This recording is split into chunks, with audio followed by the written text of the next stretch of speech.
What's up, everybody? We are back, just the two of us, just like it was week one, the good old days, when we didn't really have any idea about football, who would win games, who would lose games, and it turns out, well, it's still kind of like that, especially after last weekend. The way that the games went down, I don't think there's anybody that fully predicted all four of those games. And Matt, I'd love to hear about your take on the whole last weekend, because it was wild. Maybe one of the greatest divisional rounds of all time, going down to the wire. And if you told me that the San Francisco 49ers would be one of the teams out of the NFC West to go to the championship game, then I would have told you you're crazy. And we're talking like if you told me that in week one, right? When you and I were just doing it and we were like, I don't know, Jimmy Garoppolo isn't there yet. I don't know. He can't play in the snow. He can't play. Oh my gosh. We got Rams, 49ers. We got Chiefs and Bengals. Also, if you told me the Bengals would be the one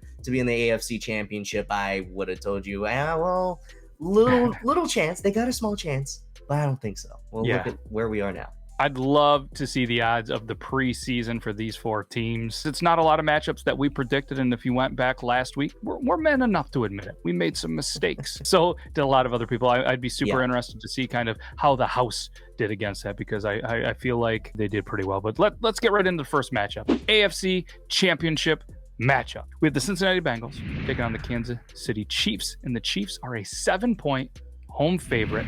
Can they stay hot? Can they keep the momentum? Let me go back to that wild game. For as well as the Bills played in the divisional round against the Chiefs were in control, in the stat sheet at least. They gained over 550 yards total. That was 100 more than the Bills gained in the game themselves. They punted only 2 times, committed just 1 penalty, and possessed the ball for over 36 minutes, which is at least 9 more than Buffalo did in that game. All of that says the Chiefs should have won by at least a touchdown in regulation.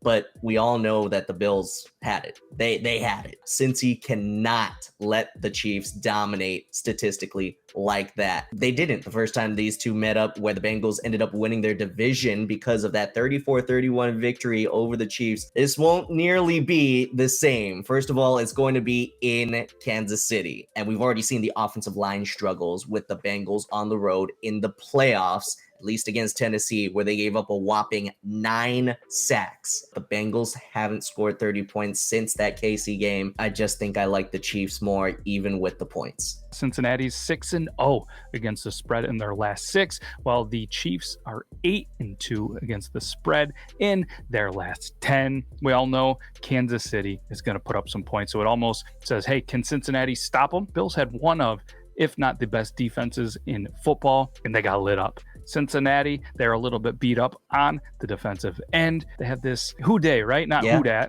They're not the Saints. No, who day. So they have the momentum. They have the whole entire city electric, but it's in Kansas City. I'm with you, Matt, on this one. I like Kansas City advancing in the Super Bowl and covering that spread of 7. And who are they going to take on? San Francisco 49ers, the Los Angeles Rams. The Rams are the home favorite at 3.5 points. Look, every 49er fan will say that this is the matchup that they want. And then San Francisco has won the last 6 matchups against the LA Rams. But for me, in Southern California, I also have been hearing that this is the matchup that the Rams have wanted, and albeit it's probably because they don't want to face Aaron Rodgers again. Last week, I talked about how the Rams have a good shot against Tampa Bay with Tristan Wirfs out, and it allowed for the Rams to really hurry Tom Brady in that game. They had a few sacks. It was more about rushing Tom Brady than it was actually getting him sacked. Keep an eye on the injury list again for that Rams D-line, because San Francisco's Trent Williams, another great tackle in the league, is dealing with an ankle injury from this past game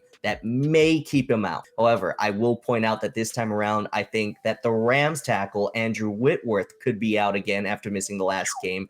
And I think the 49ers pass rush could be more effective than the Bucs, just because they have a better secondary. Turnovers will be huge. We saw how many fumble after fumble after fumble for the LA Rams. Well, we'll see. I just think that the Rams are the better team, that streaks are meant to be broken, and that 7 consecutive wins against the same team that makes the playoffs in the NFL is too many. I like the Rams with points. San Francisco, they've had their number. San Francisco is 6-1 against the spread in their last 7. The Rams are 6-2 against the spread in their last 8. I can personally see this being a very close matchup. The Niners been great on defense. They've been running the ball, holding possession, and Jimmy G, he's been playing fantastic. I'm going to go with the Niners here. I think that this team is just playing hot. Again, it's the matchup they wanted. The clubhouse is electric in there. And I just think the game's going to come down to Stafford in the offense. And Stafford, although Jimmy G hasn't overly been here either, I just see Stafford throwing the game away with an untimely interception. I like the Niners with the points to advance to the Super Bowl. And I just hope that these games can be just even a fraction of how good last weekend was. We're going to be back for our Super Bowl predictions. We have a couple of weeks in there. Make sure you check the descriptions below. Not only is it going to be our social medias, but there's also some very cool bonuses. Let us know in the comments who you like in both of these games. I'm super curious who you like or who even you want to see in the Super Bowl. Thank you guys very much, and we'll see you next time. Take care, everybody.